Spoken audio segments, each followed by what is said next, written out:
Hi guys, I hope you guys were all able to complete last week's challenge of food prepping or transforming one or more of your meals to make it just a little bit healthier. Now, that challenge is going to be ongoing in the hopes that that becomes a lifestyle change for you so that you can be a healthier, happier you. This week, we are going to focus on food labels. When you go to the store, do you even look at the food labels? Most people just reach for the item that they like without even paying attention to what's on the back of the package. Ingredient lists, serving size, macronutrient breakdown are all important. So today I want to help you learn how to read the nutrition label. For some of you, this may come as second nature. However, for others, it can be super overwhelming, and I understand that. So when you are deciding, first and foremost, make a list. Have a game plan before you go to the store so you don't just randomly grab items off the shelf. So what exactly is a nutrition label? It's a guide that helps you know how many calories, nutrients are in one serving of that particular food. Fats, carbohydrates, proteins, vitamins, and minerals are all there to help you know if you're eating a healthy and balanced diet.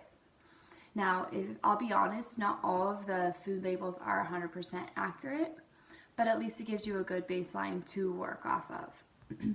So, on the label, the first thing we'll zero in on the ingredients. Calories. Calories will be first on the list.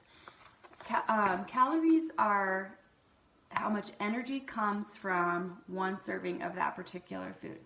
Many Americans eat more calories than needed without meeting the recommended intake for a number of nutrients, which can lead to weight gain. So calories help you manage your weight if you want to lose weight or gain weight.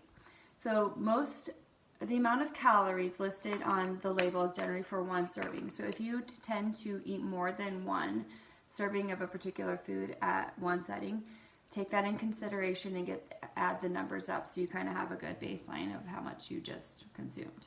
High calorie foods can be worth eating if they're coming from if they're full of good nutrients. So just know that too.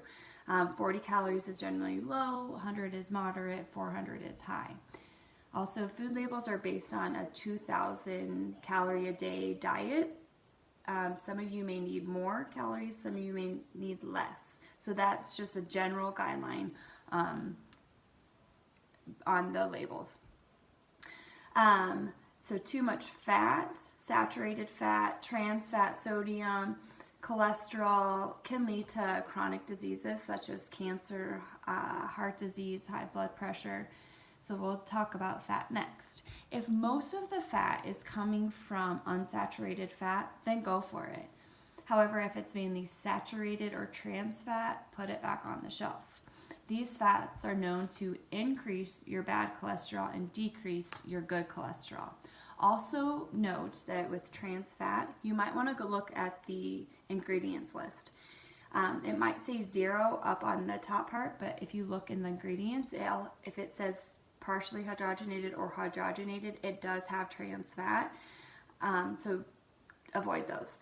There's a loophole where if it's less than 0.5 grams of trans fat or less, they can mark it as 0, but still, don't do it.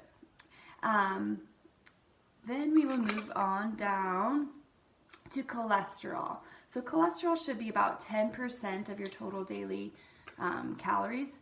Mono and poly unsaturated fats are healthy choices. They don't really affect your cholesterol at all. They don't lower it or raise it. So those are good choices if it does have those fats in there. Sodium. Too much sodium can raise your blood pressure, which can lead to heart disease. So that's where you want to be careful of sodium. Also, if it's really high in sodium, it's more processed. So something you might want to look at, maybe avoid. When you're eating high sodium, you generally crave it more. You also may make you retain water, which makes it harder to lose weight. So just be really mindful of sodium. So carbohydrates will be next. And it's broken down into 3 sources. So first of all, I'll just say carbohydrates are our best source of energy. It gives us the quickest energy, and there's 3 types. There's sugar, fructose, fiber. So what are the good carbohydrates? Well, whole grains or pastas, as well as lots of fruits and vegetables. You'll hear me say that a lot. Some examples of whole grains are brown rice, quinoa, barley, wild rice, popcorn, oatmeal, whole grain bread. But just know with breads, manufacturers can be tricky, so not all breads are created equally. A lot of times the manufacturers will put these fancy words like multi-grain and enriched flour, but those are not whole grains, so you might want to avoid those. All right, next up we have fiber. Fiber. Most of us do not get enough fiber. Eating a diet high in fiber promotes healthy bowel function.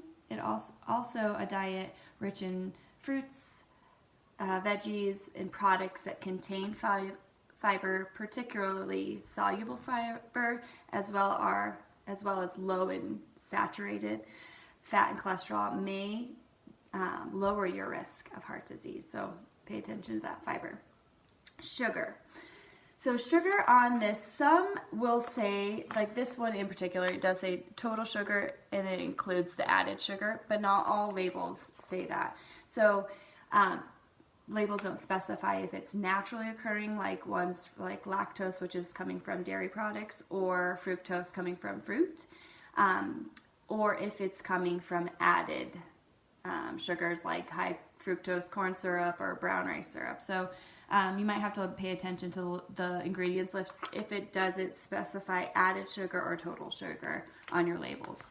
You want to look, so if the source is coming from like palm sugar or lots of added sweeteners, corn syrup and those type of things, or some of the OUSs like high fructose or glucose, those things you might want to be careful and avoid. Also, if sugar is the first 2 ingredients, you probably should avoid it. When you're looking at the ingredients list, they're listed as most to least. So the first product or the first ingredient is going to be what's mainly in there, and then the last one is the least. So you want sugar to kind of be further down on the list.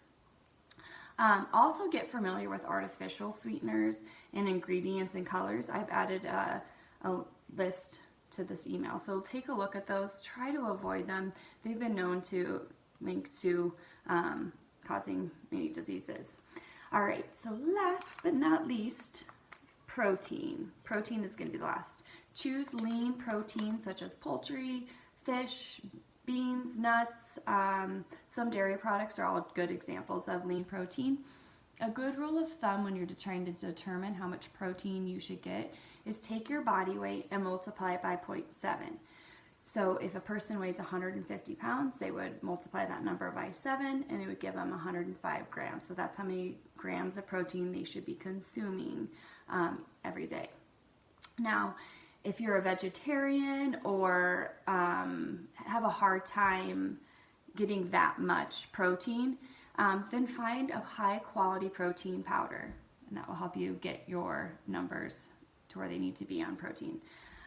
Obviously, the best way to avoid being misled by nutrition labels is to avoid processed food. However, if you do choose to buy packaged foods, as we all do, it's important to sort out the healthy ones from the junk.